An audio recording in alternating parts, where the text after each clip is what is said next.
And welcome to Hannity. Well, your President Joe his fragility is becoming a major liability for Democrats, and White House aides, they are struggling mightily to cover for him.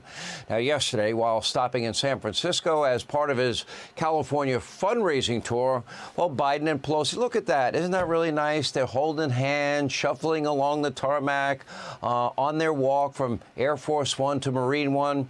One social media user pointed out, quote, "It looked like a nursing home reunion, or like they were headed to play bingo together."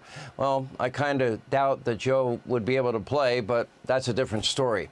But that wasn't Joe's only bizarre moment this week. On Tuesday, when boarding Air Force One using the baby steps in the back, not the big steps, well, Biden stumbled not once, but twice before catching himself. Now, remember, he's been using the smaller steps to avoid these embarrassing moments on the big boy steps that he kept falling on.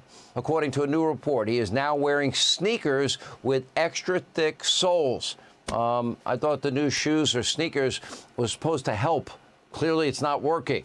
Now, allegedly, as part of his aide's plan to stop him from falling and slipping as frequently, well, anyway, I'm not sure this is going to be the game changer they want it to be, but it is alarming to see all of this from your president. The physical decline, even over the last 3 years since he took office, it is growing more and more obvious every day. But still, well, his handlers in the White House, remember they once said, he does more in an hour than most people do in a day.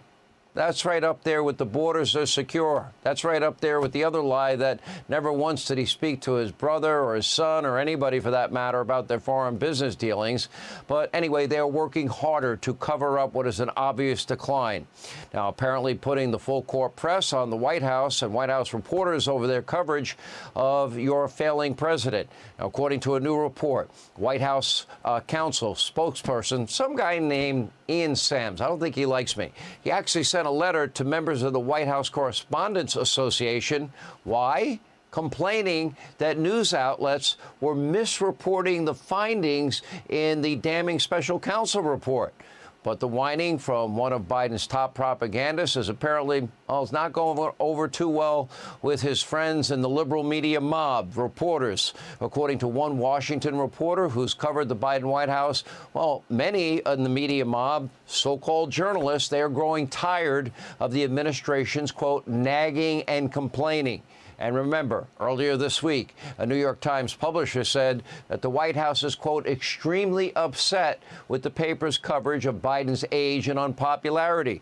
Well, at some point, the White House, they have a reality they have to face and see what everyone else has been seeing for a much longer period of time. Now, whether that's now or in November. And by the way, speaking of November, well, day after day, the slew of disastrous polls for Biden, it just continues. Look at this new poll. Concerns over Biden's age, they're not going away anytime soon. Probably they'll get worse.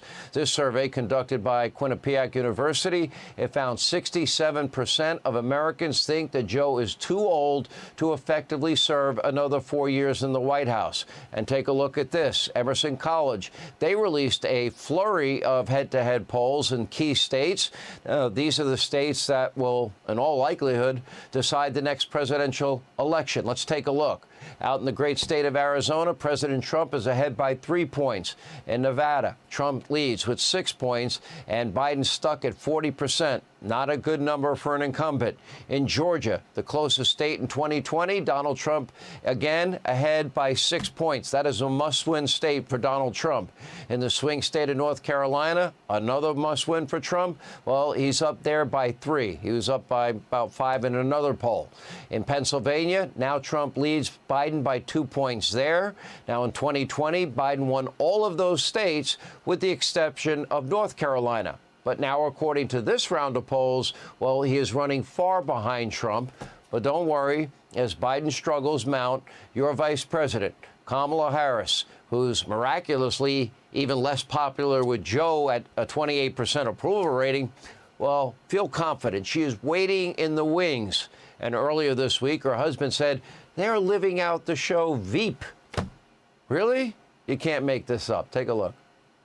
Vice President Harris is one of the most Googled, photographed, and talked about people on the planet, so you might think we already know everything there is to about her.